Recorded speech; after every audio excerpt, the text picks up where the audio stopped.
అక్షరాలపై లక్షల వ్యాపారం చేస్తున్నటువంటి శ్రీ చైతన్య విద్యా సంస్థలపైన జిల్లా విద్యాశాఖ అధికారులు స్పందించాలని చెప్పేసి ఈరోజు అనంతపురం నగరంలో శ్రీ చైతన్య విద్యా సంస్థల ఎదుట AISF, SFI, AISB, BC, SC, ST, minority విద్యార్థి సమైక్య ఆధ్వర్యంలో ధర్నా కార్యక్రమం చేపట్టడం జరిగింది.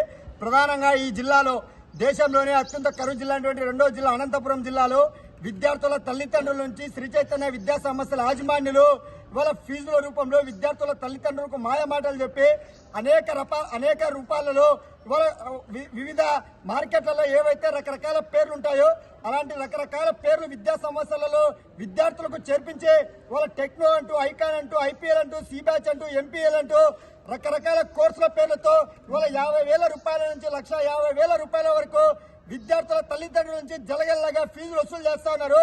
దీనిపైన విద్యాశాఖ అధికారులు ఇప్పటికే అనేక దఫాలుగా ఆధారాలతో సహా చూపించినా కూడా ఇంతవరకు స్పందించలేదు. ఇవాళ పుస్తకాల పేర్లతో కూడా 1,000 రూపాయలు వసూలు చేస్తున్నారు. ఇవాళ అదర్ ఫీజులు అంటూ ఒక ట్రస్ట్ కి సంబంధించినటువంటి శ్రీ చైతన్య విద్యా సంస్థకు సంబంధించి ఒక్కొక్క విద్యార్థితో మరి 850 రూపాయలు, 950 రూపాయలు ప్రభుత్వ నిబంధనలకు విరుద్ధంగా వసూలు చేస్తూ అవి సంవత్సరానికి 4 సార్లు పరీక్షలు పెడతామని చెప్పేసి విద్యార్థుల తల్లిదండ్రులకు మాయమాటలు చెప్పి కోట్ల రూపాయలు దండుకుంటా ఉన్నారని చెప్పి మేము విజ్ఞప్తి చేస్తా ఉన్నాం. ఇప్పటికైనా కూడా జిల్లాలో ఉన్నటువంటి ప్రజా ప్రతినిధులు కావచ్చు, జిల్లా విద్యాశాఖ అధికారులు, రాష్ట్ర విద్యాశాఖ అధికారులు స్పందించాలని చెప్పి మేము విజ్ఞప్తి చేస్తా ఉన్నాం. ఈ జిల్లాలో అనంతపురం జిల్లాలో శ్రీ చైతన్య విద్యా సంస్థలు సిబిఎస్ఈకి అనుమతి లేకపోయినా ఇవాళ 1వ తరగతి నుంచి 6వ తరగతి వరకు మాత్రమే అనుమతి తీసుకొని 10వ తరగతి వరకు విద్యా సంస్థలు నడుపుతా ఉన్నారు.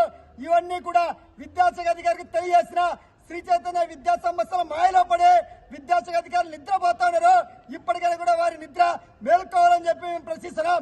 అదేవిధంగా ఇవాళ కేవలం శ్రీ చైతన్య విద్యా సంస్థలు విద్యార్థుల ఫీజుల దోపిడీ, పుస్తకాలతో దోపిడీ, యూనిఫామ్స్ తో దోపిడీ, షూ అంటూ, బెల్ట్ అంటూ, స్టేషనరీ అంటూ రకరకాల దోపిడీ చేస్తున్నారు. అదేవిధంగా ఇవాళ విద్యా సంస్థలో ప్రధానంగా ఇవాళ విద్యార్థులకు సంబంధించినటువంటి బస్సులు కూడా విద్యా సంస్థలు నడుపుతున్నారు. ఏ బస్సులకు జిల్లాలో ఉన్నటువంటి ఆర్టీఓ గారు కూడా స్పందించాలా, ఏవైతే శ్రీ చైతన్య విద్యా సంస్థలు ఉన్నాయో ఆ బస్సులకు సంబంధించినటువంటి మరి డ్రైవర్లకు కావచ్చు, లేదంటే బస్సులు నాణ్యంగా ఉన్నాయా లేదా వాటిని కూడా వెరిఫై చేయాలా. మరి త్వరలో కూడా దీనిపైన కూడా ఉద్యమాలు చేయబోతున్నాం. ఇప్పటికైనా కూడా జిల్లా విద్యాశాఖ అధికారులు రాష్ట్ర ప్రభుత్వం కూడా స్పందించాలా. స్పందించకపోతే ఐక్య విద్యార్థి సంఘాల ఆధ్వర్యంలో మరి డిఈఓ కార్యాలయం కూడా త్వరలో ముట్టడికి పిలుపునిస్తామని చెప్పి ఈ సందర్భంగా తెలియజేస్తా ఉన్నాం.